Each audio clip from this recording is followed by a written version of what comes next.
Hello everyone, welcome to my YouTube channel. तो कैसे हैं आप सब? बहुत अच्छे से होंगे। पिछले वीडियो में बेटा हमने कुछ चीज़ों को पढ़ लिया था। पिछले वीडियो में क्या पढ़ा था हमने? अधातु के बारे में जान लिया था कि अधातु कैसे होंगे, क्या मतलब कि उनमें कैसे क्यों कहलाएंगे कि वो अधातु।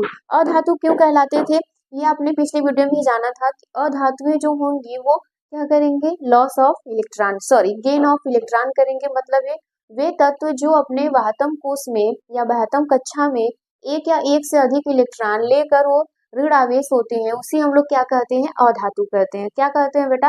अधातु। धातु में क्या होता था कि वो लॉस ऑफ इलेक्ट्रॉन करते थे, तब वो मेटल्स कहलाते थे। यहाँ पे गेन ऑफ इलेक्ट्रॉन होगा तो क्या कहलाएगा? नॉन मेटल्स कहलाएंगे। पिछले वीडियो में यहाँ तक आप लोग पढ़े होंगे। अब हम लोग इसके बारे में जाना आगे पढ़ेंगे कि अधातुओं के भौतिक गुण। अधातुओं के भौतिक गुण भी होंगे, रासायनिक भी गुण होंगे। भौतिक गुण में क्या समझते हो? बहुत शुरू से पढ़ते आए हो रासायनिक गुण, भौतिक गुण। तो फिर से बता दे रहे हैं कि जो भौतिक गुण होते हैं उनको क्या करो, तुम किसी भी चीज को ऊपर ऊपर से देखो, उसके बारे में बताओ वो सारी चीजें क्या है उसकी भौतिक गुण। रासायनिक गुण ये होता है कि जब हम किसी के साथ उसका रिएक्शन करवाते हैं तब वो कैसा परफॉर्मेंस करता है, उसे हम लोग क्या कहते हैं? रासायनिक गुण कहते हैं।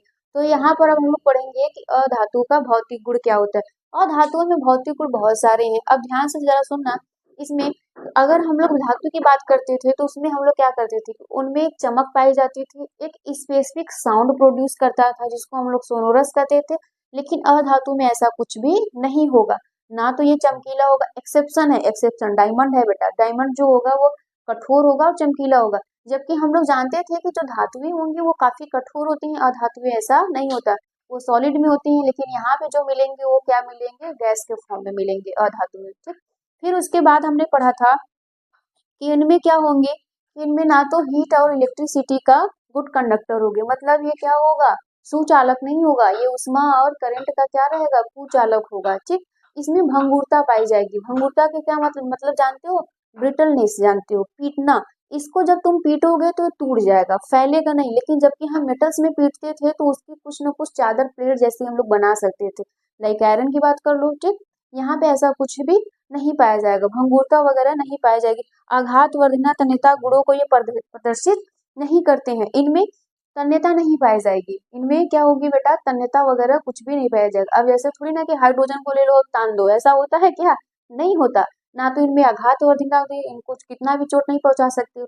अगर हम लोग किसी और की बात करें, गोल्ड की ले लें, आयरन की बात ले लें, सिल्वर की ले लें, तो उनको हम लोग अगर चोट पहुंचाते थे उसकी कुछ न कुछ नए फॉर्म में लाते थे, ज्वेलरी वगैरह कुछ न कुछ बना लेते थे। इसमें ऐसा कुछ भी नहीं होगा। इसका जो मेल्टिंग पॉइंट होगा, बॉइलिंग पॉइंट होगा, मतलब जो गलनांक होगा, जो क्वथनांक होगा, वो सब भी बहुत कम होगा। इसका मतलब ये है कि कुछ एक्सेप्शन होंगे, जैसे तुम सी को ले लो, है ना, कार्बन ले लो, सिलिकॉन ले लो, ये सारे एक्सेप्शन है। इसके अलावा और भी चीजें होंगी, उनके बारे में भी हम लोग पढ़ेंगे। फिर इनमें क्या होगा? ये क्या होंगे? विशिष्ट ध्वनि भी इनमें नहीं पाई जाएगी। ऐसा थोड़ी ना हो कि नाइट्रोजन को पीटे तो उनमें ध्वनि प्रोड्यूस होती है। नहीं बेटा, ऐसा कुछ भी नहीं होता। सिंपल सी बात है, जो अधातुओं में था ये इसमें उसमें नहीं पाया जाएगा। एक्सेप्शन उसमें भी है, एक्सेप्शन इसमें भी है। इसमें क्या होते हैं? सबके सब गैस के फॉर्म में रहते हैं, कुछ सॉलिड के फॉर्म में होंगे। और उसमें क्या था? सबके सब सॉलिड के फॉर्म में होते हैं। लेकिन एक्सेप्शन है मर्क्यूरी, जो किस में फॉर्म में पाया जाता था? लिक्विड के फॉर्म में पाया जाता था। तो अब हम सारी चीजों को नोट करेंगे। ठीक।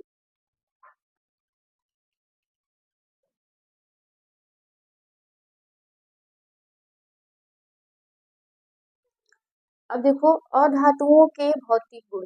अधातुओं के भौतिक गुण में क्या है बेटा? अधातुओं में कोई विशिष्ट धातुओं के समान चमक नहीं पाई जाती है। इसमें कोई चमक नहीं पाई जाती है जैसे कि धातुओं में पाया जाता है। लेकिन यहाँ पे एक्सेप्शन क्या है? हीरा ग्रेफाइट को छोड़ के हीरा और ग्रेफाइट में चमक पाया जाता है। फिर उसके बाद है अधातुओं में धातुओं के समान चालकता गुण नहीं पाया जाता। मतलब ये चालकता गुण नहीं पाया जाता, अर्थात विद्युत एवं उष्मा के कुचालक होते हैं। ये क्या होते हैं? विद्युत और उष्मा के कुचालक होते हैं, लेकिन ग्रेफाइट को छोड़ के। ग्रेफाइट समझ रहे हो ना, जो पेंसिल में है पाया जाता है, जिससे हम लोग लिखते हैं, तो उसमें क्या पाया जाता है? ग्रेफाइट पाया जाता है। ठीक। फिर उसके बाद है अधातुओं में भंगुरता के गुण पाए जाते हैं। इनमें क्या होते हैं? भंगुरता के गुण पाए जाते हैं। यथार्थ अधातुओं को आघात वर्धनता या तन्यता गुणों को प्रदर्शित नहीं करते हैं। ये आघात वर्धनता तन्यता गुणों को प्रदर्शित नहीं करते हैं, बल्कि छोटे छोटे टुकड़ों में टूट जाते हैं। यह गुण ही भंगुरता कहलाता है। छोटे छोटे टुकड़ों में यह टूट जाता है। भंगुरता के गुण बेटा धातुओं में भी पाए जाते हैं, उसमें क्या होगा, सोना चांदी यही सब है, और आयरन में है, उसमें भी भंगुरता के गुण पाए जाते हैं, जो छोटे छोटे पार्ट में टूट जाते हैं। क्लियर हो पा रहा है। फिर उसके बाद क्या है, अधातुओं के गलनांक एवं क्वथनांक सामान्यतः धातुओं से कम होता है। इसके जो गलनांक है और क्वथनांक है ये बहुत ज्यादा होंगे, किसमें, धातुओं में, लेकिन इनमें बहुत कम है। अपवाद में क्या है, यहाँ पर अपवाद कुछ दिए गए हैं, ठीक, कार्बन है, सीजियम है, और ठीक। फिर उसके बाद क्या है, अधातुओं में धातुओं के समान कोई विशिष्ट ध्वनि नहीं पाई जाती है, इसमें कोई भी विशिष्ट ध्वनि नहीं पाया जाता है। क्या मेरी बातें समझ में आ रही है, यहाँ तक क्लियर हो पा रहा है, इसको नोट करिए। इसके बाद हम लोग पढ़ेंगे बेटा अधातुओं के रासायनिक गुण। अधातुओं के रासायनिक गुण, इनके रासायनिक गुण जो है वो बहुत सारे हैं, निम्नलिखित हैं। पहला क्या है, अधातुओं की ऑक्सीजन से अभिक्रिया जब हम लोग कराएंगे तब क्या होगा, ऑक्सीजन से जब हम अभिक्रिया करवाते हैं किसकी, अधातुओं की, तो धातु ऑक्साइड निर्मित करती हैं। सामान्यतः इन ऑक्साइडों की प्रकृति अम्लीय होती है। ये कैसे होते हैं बेटा, अम्लीय प्रकृति के होते हैं। ये क्या बनाएंगे, अधातु ऑक्साइड बनाएंगे। कैसा बनाएंगे, अधातु ऑक्साइड बनाएंगे, वाटर के साथ कराएंगे तब क्या होगा, ऑक्सीजन के साथ। मतलब जो हमने धातुओं में पढ़ा था सेम वही चीजें यहाँ पे पढ़ेंगे, लेकिन उनमें रिएक्शन कराते थे तो क्या परफॉर्मेंस होता था, क्या प्रदर्शित करते थे, यहाँ पर क्या रहेंगे तो क्या होगा, इतना नोट करिए जल्दी से।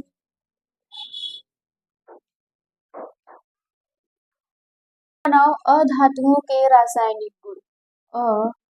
अधातुओं के रासायनिक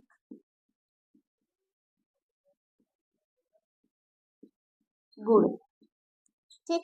अधातुओं के रासायनिक गुण में पहला गुण क्या है बेटा इसका, अधातुओं के धातुओं की ऑक्सीजन से अभिक्रिया, ठीक, ऑक्सीजन से अभिक्रिया। जब हम ऑक्सीजन से अभिक्रिया कराएंगे तब क्या होगा, अधातुओं की किसके साथ, ऑक्सीजन के साथ अभिक्रिया कराएंगे तब, तो ये क्या बनाएंगे, अधातु ऑक्साइड बनाएंगे। क्या बनाएंगे बेटा, अधातु ऑक्साइड बनाएंगे। तो इसमें क्या होगा, पहला अधातुएं ऑक्सीजन से क्रिया करके अधातु ऑक्साइड बनाते हैं। सामान्यतः इन ऑक्साइडों की प्रकृति कैसी होती है, अम्लीय होती है। तो लिखिएगा, अधातुएं ऑक्सीजन से क्रिया करके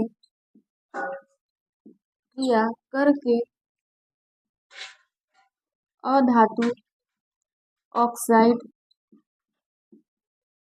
ऑक्साइडों का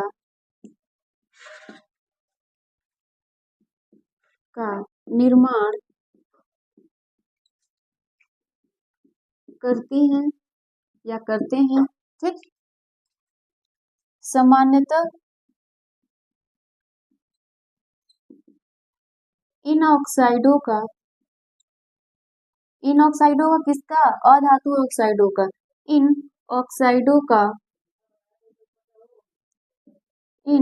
ऑक्साइडों का प्रकृति अम्लीय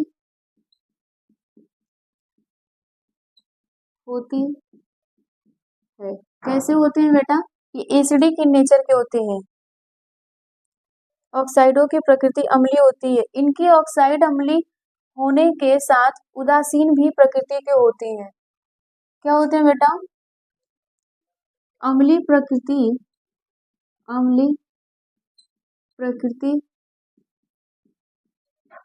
होने के साथ उदासीन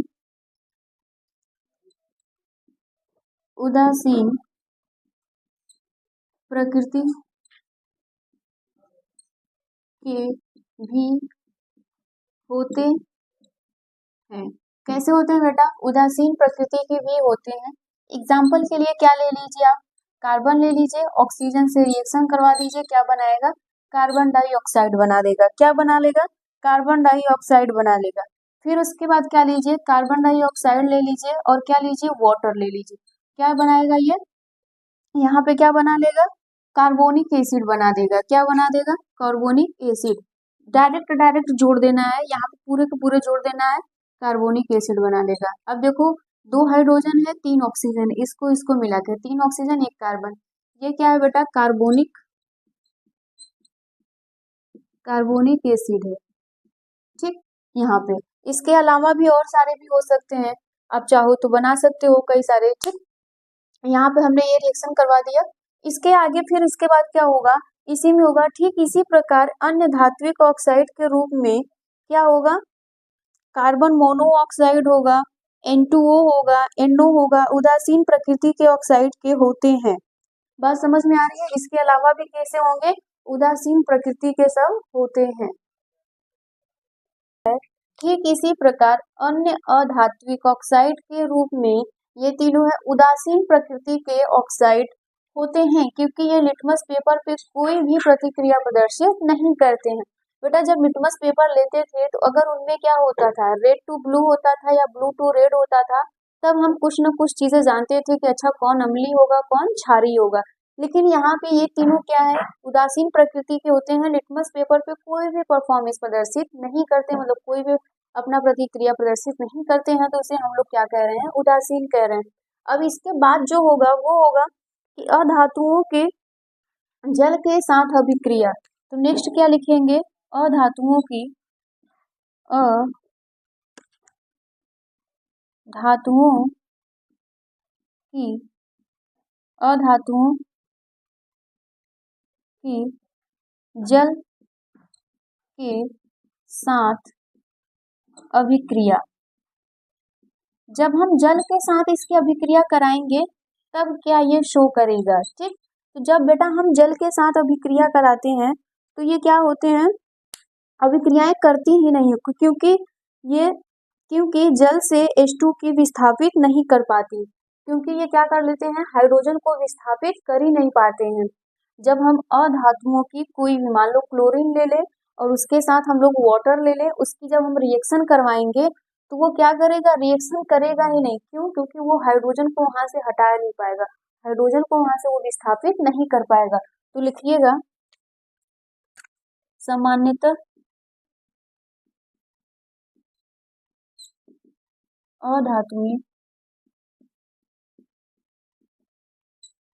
अधातुएं जल से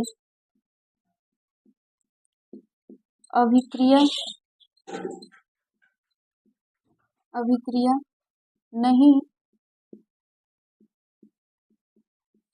करती हैं, क्योंकि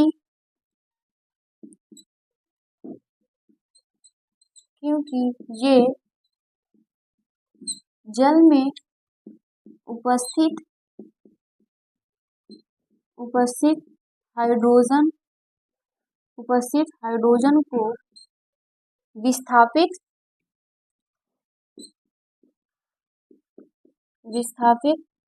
नहीं कर पाती हैं। ठीक, नहीं कर पाती हैं। क्या ये समझ में आ रहा है बेटा? यहाँ पे क्या होगा? ये हाइड्रोजन को क्या करेंगे? विस्थापित नहीं कर पाती, इसलिए क्या होंगी? अभिक्रियाएं नहीं शो करती हैं। इतना नोट करिए जल्दी से। हम लोग पढ़ेंगे अधातुओं की किसके साथ अभिक्रिया करवाएंगे? हाइड्रोजन के साथ, या फिर सॉरी, इसमें हम पहले अम्लों से करवा लेते हैं। अधातुओं से अम्लों की अभिक्रिया, इसमें जब हम अम्ल के साथ रिएक्शन करवाएंगे तो किसी भी नॉन मेटल का तो ये रिएक्शन शो नहीं करेगा। क्यों? क्योंकि इसमें जो अम्ल होंगे ये क्या होंगे बेटा? बहुत स्ट्रॉन्ग नेचर के होंगे, और इसमें क्या करेंगे? अधातुएं जो होंगी उनकी सक्रियता जो श्रेणी पढ़े होंगे तो उसमें जो उनकी क्रियाशीलता होगी वो हाइड्रोजन से बहुत क्या होगी? कम होगी, और ये हाइड्रोजन को विस्थापित नहीं कर पाएंगे, इसलिए इनमें क्या होगा कि ये अम्लों से भी अभिक्रियाएं नहीं करेंगे। तो हेडिंग बनाइएगा इसमें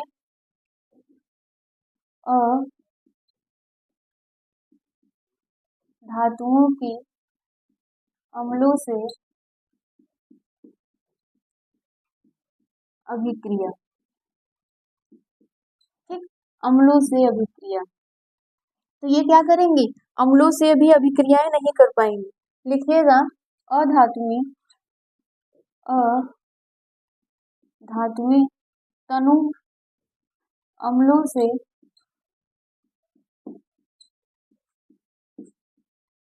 अभिक्रिया नहीं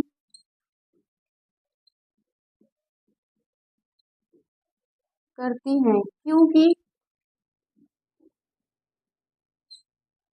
इनकी सक्रियता इनकी सक्रियता हाइड्रोजन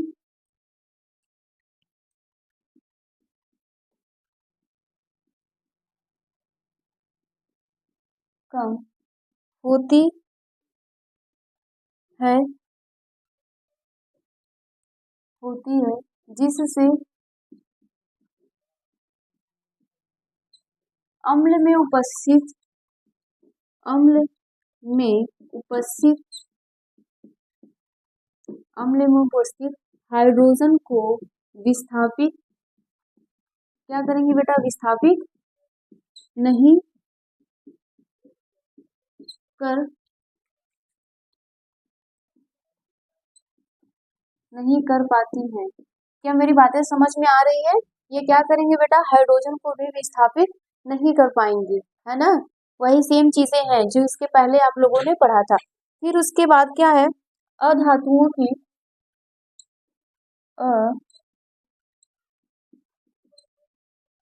धातुओं की हाइड्रोजन के साथ अभिक्रिया।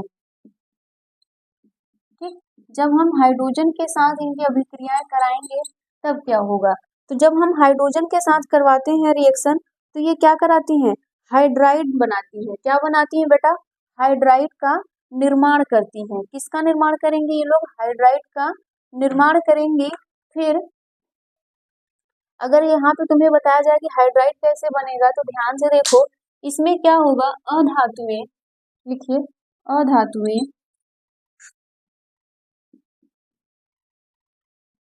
अधातुएं हाइड्रोजन के साथ अभिक्रिया करके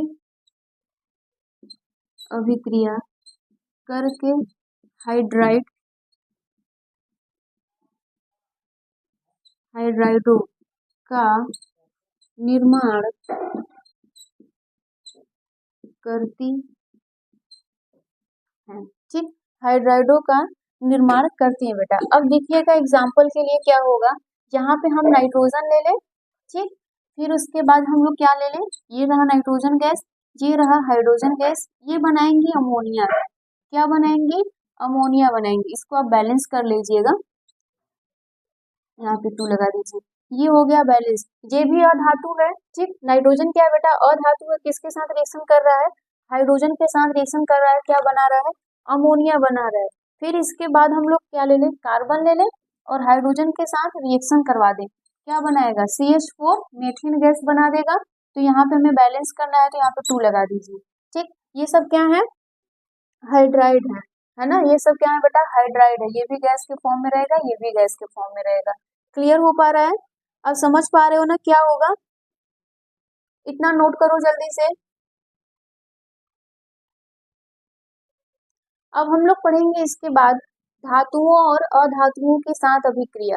जब धातु और अधातु के बीच हम लोग अभिक्रियाएं कराएंगे तब क्या होगा बेटा, जब हम धातुओं और अधातुओं के बीच अभिक्रियाएं करवाते हैं तो ये एक दूसरे से अभिक्रिया करती हैं और इलेक्ट्रॉन का लेन देन भी करती हैं।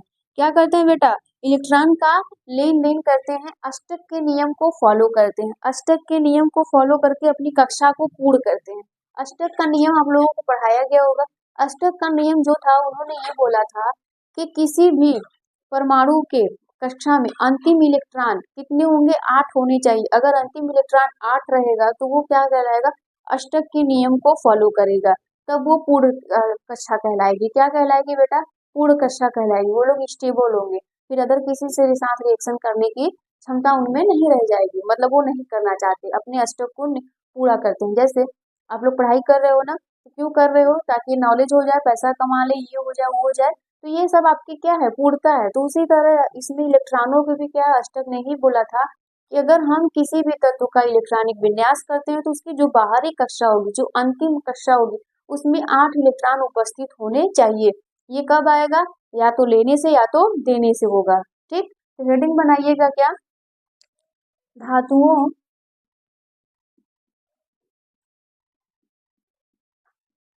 एवं अधातुओं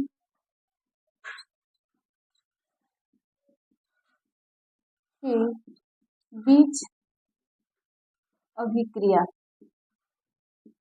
ठीक, धातुओं और अधातुओं के बीच अभिक्रियाएं होंगी, है ना। क्लियर हो पा रहा है। तो ये क्या होंगी बेटा, जब धातु और अधातु एक दूसरे से अभिक्रिया करते हैं तथा दोनों ही इलेक्ट्रॉन की लेन देन करते हैं। क्या करते हैं, दोनों ही इलेक्ट्रॉन की लेन देन करते हैं, अतः ये अष्टक के नियम को फॉलो करते हैं, अपनी कक्षा को पूर्ण करने की कोशिश करते हैं इलेक्ट्रॉन का लेन देन करने से। बात समझ में आ रही है, इसको भी लिखिएगा। धातुओं एवं अधातुओं के बीच अभिक्रियाएं।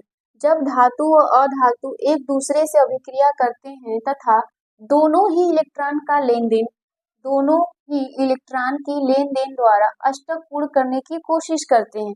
क्या करते हैं बेटा, अष्टक पूर्ण करने की अपनी अपनी कक्षाओं को पूर्ण करना चाहते हैं, इलेक्ट्रॉन देकर या लेकर। ठीक, फिर उसके बाद क्या है, नोट में क्या है, धातु से अधातु में इलेक्ट्रॉन के लेन देन द्वारा बने यौगिक को आयनिक यौगिक या विद्युत सहसंयोजक यौगिक कहते हैं, मतलब इलेक्ट्रोकोवैलेंट कहते हैं या फिर आयनिक कहते हैं। अब यहाँ पे ध्यान से सुनो, जैसे फॉर एग्जांपल के लिए NaCl ले लिया।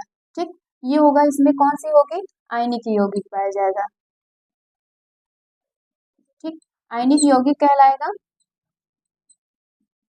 है ना, आयनिक यौगिक कहलाएगा। और इसमें कौन सा बंध होगा बेटा, आयनिक बंध होगा। कौन सा, आयनिक बंध पाए जाएंगे, मतलब आयनिक बॉन्ड पाया जाएगा।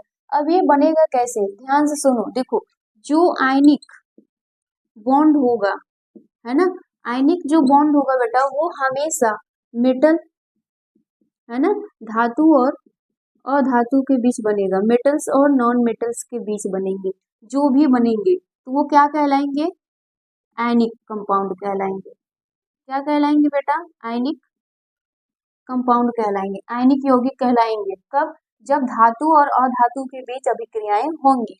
जैसे हमने यहाँ पे सोडियम और क्लोरीन को लिया, तो सोडियम क्या है, धातु है, और क्लोरीन क्या है, अधातु है। तो उसने क्या बनाया, आयनिक यौगिक बनाया, और उसमें कौन सी बंध पाई जा रही है, आयनिक बंध पाया जा रहा है, आयनिक बॉन्ड पाया जा रहा है। अब कोवैलेंट बॉन्ड में क्या होता है, कोवैलेंट बॉन्ड। ठीक, कोवैलेंट बॉन्ड में क्या होगा, non metal plus non metal, है ना, नॉन मेटल के बीच जब अभिक्रियाएं होंगी तो उनमें कौन सा पाया जाएगा, कोवैलेंट बॉन्ड पाया जाएगा। फॉर एग्जांपल के लिए हम कार्बन ले लें, हाइड्रोजन ले लें, इनका जब हम रिएक्शन करवा रहे थे तो मीथेन बन रहा था, बैलेंस भी कर लो, तो ये क्या है, इसमें कोवैलेंट बॉन्ड पाया जा रहा है। क्या पाया जा रहा है, कोवैलेंट बॉन्ड पाया जा रहा है। तो ये वही चीज है, क्या कर रहे हैं, अपने इलेक्ट्रॉन के लेन देन से कर रहे हैं। तो इसमें कुछ हम इम्पोर्टेंट पॉइंट्स भी करके लिख सकते हैं। तो यहाँ पे क्या होगा, सोडियम के बाह्य कोश में एक इलेक्ट्रॉन, क्या होती है बेटा, बाह्य कोश में एक इलेक्ट्रॉन होने के कारण